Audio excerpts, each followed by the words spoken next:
ایک دنا آدمی کی گاڑی گاؤں کے قریب خراب ہو گئی۔ اس نے سوچا کہ گاؤں سے کسی کی مدد لیتا ہوں۔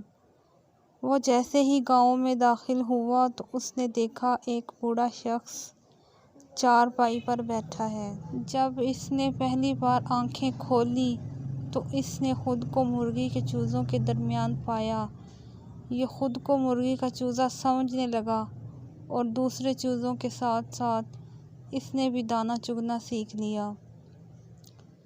اس دانا شخص نے گاؤں والوں سے درخواست کی کہ یہ باز کا بچہ مجھے دے دیں تحفے کے طور پر، یا اس کی قیمت لے لیں، میں اس پر تحقیق کرنا چاہتا ہوں۔ اس گاؤں والوں نے باز کا بچہ اس دانا شخص کو تحفے کے طور پر دے دیا۔ یہ اپنی گاڑی ٹھیک کروا کر اپنے گھر آ گیا۔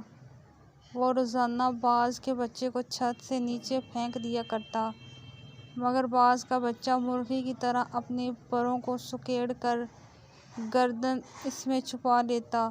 وہ روزانہ بلا ناغہ باز کے بچے کو اپنے سامنے ٹیبل پر بٹھاتا اور اسے کہتا کہ کہہ تو باز کا بچہ ہے، مرغی کا نہیں، اپنی پہچان کر۔ اسی طرح اس نے کئی دن تک اردو، پنجابی، سندھی، سرائیکی، پشتو ہر زبان میں اس باز کے بچے کو کہا کہ تو باز کا بچہ ہے، مرغی کا نہیں، اپنی پہچان کر، اپنے آپ کو پہچاننے کی کوشش کرو۔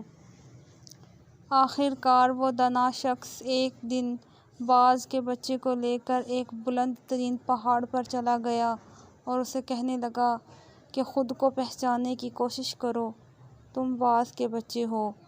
اور اس شخص نے یہ کہہ کر باز کے بچے کو پہاڑ کی بلندی سے نیچے پھینک دیا۔ باز کا بچہ ڈر گیا اور اس نے مرغی کی طرح اپنی گردن کو جھکا کر پروں کو سکیڑ دیا اور آنکھیں بند کر لیں۔ تھوڑی دیر بعد اس نے آنکھیں کھولیں تو اس نے دیکھا کہ زمین تو ابھی بہت دور ہے، تو اس نے اپنے پر پھڑپھڑائے اور اڑنے کی کوشش کرنے لگا، جیسے کوئی آپ کو دریا میں دھکا دے دے اور آپ کو تیرنا بھی نہیں آتا، آپ ہاتھ پاؤں ماریں گے۔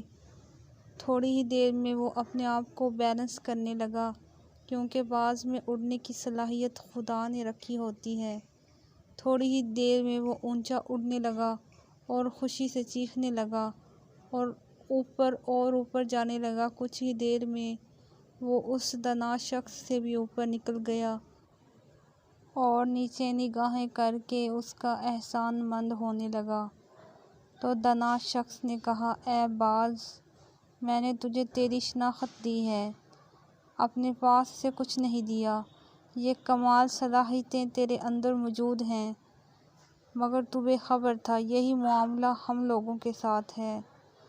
ہمارے اندر اللہ رب العزت نے بے پناہ صلاحیتیں رکھی ہیں، مگر مسئلہ یہ ہے کہ ہمارے ارد گرد بے شمار مرغیاں ہیں، جن میں ہمارے ٹی وی چینل اور اخبارات بھی شامل ہیں، جو مسلسل بتاتے ہیں کہ تم بہادر اور طاقتور کے سامنے نہیں کھڑے ہو سکتے، تمہاری تو قوم ہی ایسی ہے۔